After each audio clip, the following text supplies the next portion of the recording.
Réaction d'oxydoréduction. Qu'est-ce qu'une réaction d'oxydoréduction?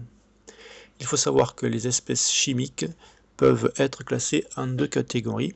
La catégorie des oxydants, ce sont des espèces chimiques capables de prendre, de capter des électrons. En général, ces oxydants sont des cations, c'est-à-dire des atomes auxquels il manque un ou plusieurs électrons. Ils vont donc chercher à les récupérer. L'autre catégorie correspond au réducteur.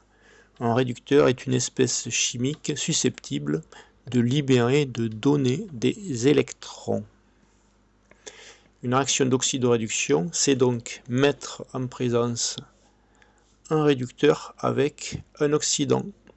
Dans un premier temps, le réducteur va libérer, va céder ses électrons, et dans un deuxième temps, l'oxydant va les récupérer.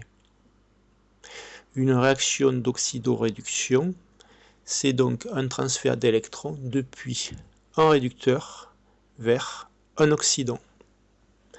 Est-ce que pour autant, si je mets en présence un oxydant avec un réducteur, j'ai toujours une réaction d'oxydoréduction?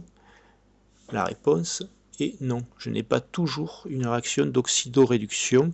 Cela va dépendre de la position de l'oxydant et du réducteur dans une classification qu'on appelle classification électrochimique.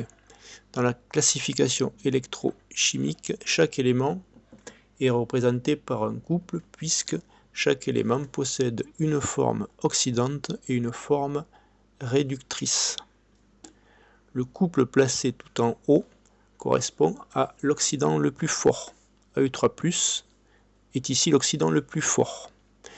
Le couple placé tout en bas correspond à l'oxydant le moins fort ou au réducteur le plus fort. Ici, Mg est le réducteur le plus fort. Pour qu'une réaction d'oxydoréduction puisse se produire, il faut que l'oxydant soit placé au-dessus du réducteur. Ainsi, l'oxydant AU3+ étant placé au-dessus du réducteur cuivre, la réaction d'oxydoréduction aura bien lieu. A l'inverse, si l'oxydant, ici par exemple Zn2+, est placé en dessous du réducteur, ici Pb, la réaction n'aura pas lieu. Il n'y aura pas de réaction entre l'oxydant Zn2+ et le réducteur plomb Pb. Il faut que l'oxydant soit placé au-dessus du réducteur.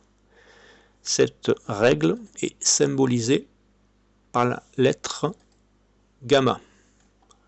En effet, si j'écris la lettre gamma à l'endroit, c'est-à-dire en commençant par la partie en haut à gauche et qu'ensuite je la dessine, ici, si je mets en présence Cu2+ avec fer, donc l'oxydant Cu2+ avec le réducteur fer, la réaction d'oxydoréduction aura bien lieu et j'obtiendrai l'ion Fe2+ avec le métal cuivre. A l'inverse, si j'écris la lettre gamma à l'envers, si par exemple je mets en présence l'oxydant Mg2+ avec le réducteur fer,